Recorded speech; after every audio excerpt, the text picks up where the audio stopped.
Man up, it's game time. Everybody stand up for my town. This is Justin Rodriguez for Varsity 845 with our Section 9 Boys Basketball Tournament Preview, Part 2. In this edition, we will interview in studio here at the Times-Herald Record some of the heaviest hitters in the tournament. The subject, of course, the big week ahead. As for our star-studded lineup, from John S. Burke Catholic, we have guard Zach Rufer and forward Billy Garneau.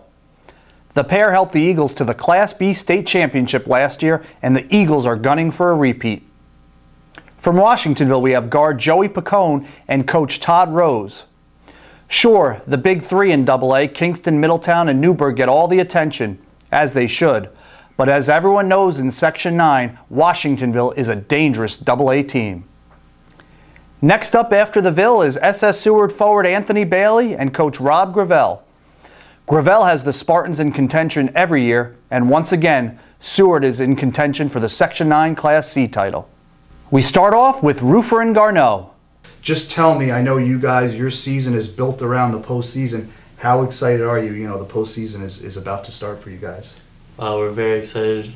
Coach scheduled a great schedule this year to get us ready for the playoffs, and we feel we're going to be very successful this year. Okay. Now, Billy, I know the team's playing really well. You might even be peaking, as some people say. What's been the key, late in the season you're really turning it on? Well, it's definitely great that it's late in the season that we're starting to play really well.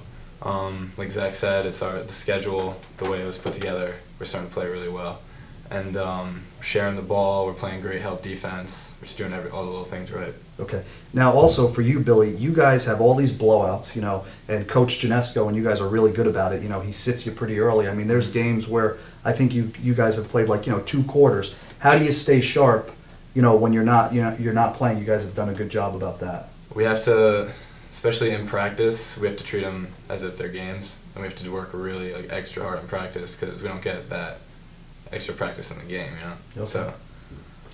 And for you, Zach, just tell me, we know about the blowouts, but you also played a loaded non-league schedule, Christ the King, Don Bosco, Albany Academy, the list goes on and on. How much do you think those games will prepare you for, the big games, hopefully in Glens Falls? They're definitely a huge help because a lot of the Class B competition we see probably won't be nearly as athletic or talented as the teams that we faced. So they're only going to prepare us for the end of the season. Okay. Another thing I wanted to ask you is, what I really like about you guys is you're not afraid to tell everyone we want to win a state championship and nothing else will be good enough. But you do it without being too confident, too cocky. There's a certain class about it. How do you maintain that, because it is a fine line? I would just say it helps us, keeps us motivated to and keeps our goal on our mind of what we need to achieve. I wouldn't say it makes us cocky or anything. It just keeps us focused. Okay. And you bring up focused. You were the Varsity 845 Player of the Year last season. You signed to play at Division I Lafayette way before this season started. You could have, maybe gotten a little complacent, but you're obviously working hard. Just tell me about your approach this season, because you have everything and you're still, doing a great job. I would say it'd be a failure if we didn't repeat again this year, and that was on my mind. And obviously my career isn't going to end this year, so you need to keep getting better to be successful. Okay. Now, for you, tell me about the Section 9 playoffs. This is Class B. Everyone, including myself, probably most of the teams, they're giving you this title. Mm-hmm. Honest question, can anyone give you a run? Well, yeah, definitely we have to prepare that way. I mean, we have to, prepare that every team is going to be looking to beat us, which they are, and we have to come out like it's the Super Bowl every game. Okay. Well, they are going to have a hard time because Billy the Kid is heating up. Tell me about, we know you can shoot the three. What's been going on lately where you're really looking good? I saw the stroke against Middletown, obviously. Just what's been going on lately? I'm just, I guess, feeling it. I mean, my teammates are doing a great job getting me the ball where I like it, and we're starting to really mesh together, which is good late in the season. And it's just, going out and practice every day and working on it. But again, the teammates is a big part of that. Okay. And you bring that up. It's one thing I'll ask you, Zach, is before we wrap up, you guys play such a good team game, and I just think that's just such an underrated thing for any team. And you guys share the ball. There's no egos, and obviously we've seen the results. Tell me about that approach and why you guys make it look so easy. We just know it's a very important part of winning is sharing the ball and not being selfish. And for me as a point guard, it makes it easy because I played with Billy for so long and Stan and David that I kind of know who these players are going to be. And luckily I find them in rhythm and they knock down shots. Thanks a lot, guys. I'm sure I'll be covering you deep into the postseason. Next up, we talk to Rose and Pacone. Washingtonville and AA, a very dangerous team. So just to start off with, Coach, how does that make you feel that that's a team going back for a few years now that, no matter what seed you are, teams are, they don't want to play you? Well, I'm proud of this year's team, just like I have been in the past. The kids really work hard, and it always seems like, luckily enough, I can get them playing their best basketball towards the end of the season, and that certainly makes us more dangerous. Okay. Now, speaking about playing good basketball, you're probably at your best when Joey and DJ LaRocca are hitting their threes. So we talked about this the other night at the Warwick game. How confident are you guys when you can hit that outside shot? We feel like when we combine for 5 threes a game, we're going to be tough to beat. We've been shooting like 40% together this year, and when we keep our legs loaded, we just shoot it. It feels good. Okay. Now, let me ask you this. Last year, as the 6th seed, you beat Kingston on the road. You almost beat Middletown in the semifinals. This year, you have a win over Newburgh at home. A lot of teams that are the underdogs, they're going to play scared, or they're just going to figure, we're going to lose. Where do you guys get this edge that you think you could, take on anybody and beat them? We feel like we're a big 4, not the big 3 with those 3 schools. So when we play them, we just come out with confidence and fire, thinking that we got to be as good as them to beat them and get to the finals. Okay. And for you, Coach, it also comes down to you. You have to have a mentality. There's a fine line of, trying to get them too amped up. But what do you try to tell these guys to, when you go into a place like Kingston, know you can play? Certainly all those atmospheres are very tough to play in. I usually joke around and I tell them how well we shoot every single time when we walk into those gyms, and that the rim is a little bit wider. And but really, in all seriousness, we feel like we're prepared for that because we work hard in practice every day. And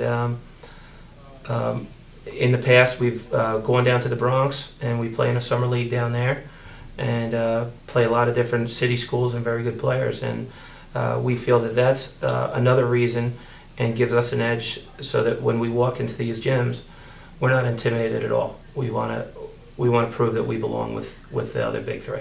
Okay. Now, you could play Kingston in the semifinals. They're the 1 seed. You're the 4. Obviously, you will be hosting Warwick, the 5 seed. Now, when I talk to you coaches, you guys throw a lot of cliches at me. I love dealing with you, of course, but it's my turn to throw a cliche at you. They do say it's hard to beat a team 3 times in a season. You're 2-0 against Warwick. How do you feel about that? That is true. It is very hard to beat a team 3 times. Coach Foligno does a great job. He's going to have them absolutely prepared. One of the last things he said is, we'll see you next game, when we shook hands. And we're both just as prepared. There'll be a few new wrinkles. There was a few wrinkles from the first time that I played him. We changed up some defenses a little bit and did some different things. We're working hard in practice with a couple extra wrinkles, and hopefully that'll be the difference to try and beat a team as good as Warwick is a 3rd time. Okay. We know everyone had expectations for you, Joey. This year, I would say, to be fair, yeah, the big win over Newburgh, you might have been a little up and down, but I think right now you guys are playing really well. How do you feel going into the tournament against Warwick and perhaps Kingston? We're all really confident right now. It is hard to beat that team a 3rd time, but we're just going to keep working hard in practice. We're on top of our game. When we play together, no one's going to stop us right now. And after Washingtonville, we wrap up with SS Seward forward Anthony Bailey and coach Rob Gravel. Gravel has the Spartans in contention every year, and once again, they are one of the favorites in Class C. Perhaps the hottest team in Section 9, 12 in a row. They haven't lost since December 19th. So just to start with you, Anthony, you have to be excited about the way the team's playing. What's been the key? Just working together and not getting mad at each other. Whenever somebody makes a mistake, we just pick them up and try to keep going with it. Okay. And it's just hard work and practice makes us better. Okay. Now, Coach, we know you lost 8 players from last year's Class C runner-up team, 2 1,000-point scores, and you had told me that during the season, you thought this could be a 500 season. It's obviously worked out a lot better. Why do you think that's been the case? Well, the hard work of the kids. I mean, they've been great since summer league. Since last year ended, really. In summer league, they showed up every day. They worked hard, and every day in practice, they're competitive. They play well together, and really around mid-January, everyone started accepting their roles really well. And they're just a real hungry group, and they've done a great job. Okay. Now, for you, Anthony, last year you were an important part of the team as kind of a role player. You did the job. As I had written earlier in the year, you now have become a primetime player. It wasn't going to be easy. What do you think you did, on the court and as a leader to make this happen? I just encouraged my teammates to just keep working hard, and if things weren't going well, just keep trying, and eventually they would. I really owe it to them because they make me better. Because if I'm getting double teamed or something, I have them to look to. Just working as a team. Okay. And you talk about working as a team. That's usually a trademark of one of your teams. Hard working.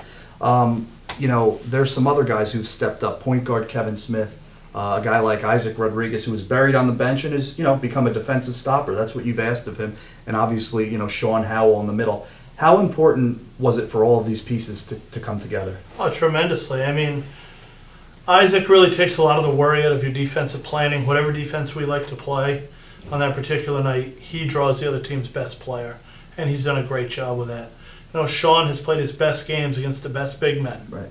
And Kevin being able to handle the job at the point enabled us to move Anthony into more of a scorer's role. So, all of those things were huge. And, John Skombick coming on late in the year, he's been playing wonderfully and getting a healthy Jake Kinley off the bench. And now we have our sharpshooter, Tom Sanchez. Our depth has improved, and I wouldn't say our guys are overly confident. We know every day that every game for us, the teams are pretty equal, and we have to go and outwork the other team to get the win. Okay. And I think that's what's pushed us through. Okay. Now, I don't want to get too far ahead of ourselves. Coach will probably take me out when I ask you this question, but it is a matchup people are talking about potentially in the final. Pine Plains. They beat you last year. I know even Coach said it, at that time it was one of the toughest losses he's ever absorbed. Just how would you like to play them again? Just because it's going to be a great game. I definitely want to see that. I just want to make it to the final and win it. The loss last year took a lot out of me and just made me want to work harder and win it because it was a close game and I hate losing. So that team's good though. We're gonna have to work hard and just play our best. We got to play good that day if it does come down to playing them. But there's other teams in the tournament who, Fallsburg, they're a tough team, but you never know in the playoffs. Okay, yeah, and I believe that could be a matchup, Fallsburg Pine Plains, which could be a very tough matchup for Pine Plains. And the other thing too for you, Coach, you're going to have your work cut out for you if you do indeed play Pine Plains. Their tallest player, 6'9". I think their shortest starter is 6'3". Obviously, it's they're from Dutchess County. It's like the Dutchess County skyline, if you will. But how do you think as a coach do you try to match up? Obviously we have other games to play, but just a team with that height, what type of challenge could that present? Well, obviously it's a huge challenge, but I mean, in truth, I won't even think about it until Thursday morning because we opened with a Chester team that took us to overtime this year. Right. And then if we're fortunate enough to advance, we play the Rhinebeck Millbrook winner, and we watch Millbrook come and win our tournament this year, our tip-off tournament. And I think the C is so loaded. You have 5 teams in with double-digit victories. Right. And then Rhinebeck, who has beaten Millbrook recently, and as I said, Chester's played some great games and took us into overtime, and they played wonderfully that night. So, I don't think sometimes there are those years where you can almost see who's going to advance in the bracket. Right. I think there's a lot of surprises to be had, and I think to think too far ahead is foolish. Okay. So it would be a nice problem to have. We think we can match up anybody's size with our speed and quickness in shooting, and we'll see. Okay. And just to wrap up with you, Anthony, like I said, you've really stepped up this year. You guys, what would it mean for you to be able to end your career with a Section 9 championship? It'd be great. It's just hard work and everything. I just want it to pay off, and so it would be great because nobody really expected us to be this well this year. They expected us maybe a 500 team, but we've been doing well. So hopefully we keep going. Great stuff, Anthony. You too, Coach Gravel. Good luck. For the Section 9 tournament interview show, check back on Varsity 845 throughout the tournament for game scores, breaking news, and features. You can also stay updated by following me on Twitter at JustinRod845. Thanks for watching and enjoy the tournament. You know it's going to be a good one. This is Justin Rodriguez signing off for Varsity 845.